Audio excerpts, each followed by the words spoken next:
Io sono dagli Stati Uniti, un po' è un incubo.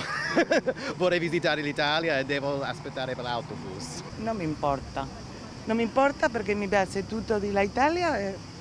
Tra i turisti in attesa del bus sostitutivo, nel primo giorno di stop ai treni c'è anche chi la prende con filosofia, come questa signora che arriva da Saragozza e per la 31esima volta è venuta a visitare l'Italia, in particolare Vicenza.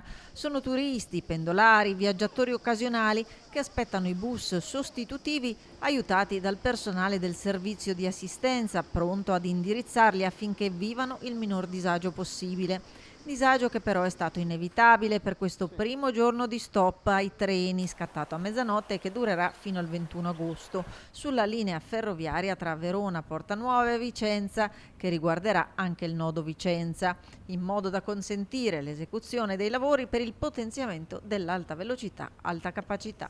Arrivo da Schio e devo andare verso Padova e quindi sto aspettando quello che arriva per andare a Grisignano. È abbastanza un disagio perché solitamente con il treno ci avrei messo un'oretta e un quarto, adesso è già 40 minuti che sono in viaggio e mi mancano ancora tanti.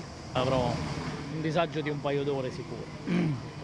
Qual è la tratta che deve fare il pullman sostitutivo? Dovrei Arzignano, come si chiama? Devo scendere col pullman sostitutivo a Grisignano, poi prendere un treno per Mestre e poi da Mestre all'aeroporto. Una specie di mezza odissea, no?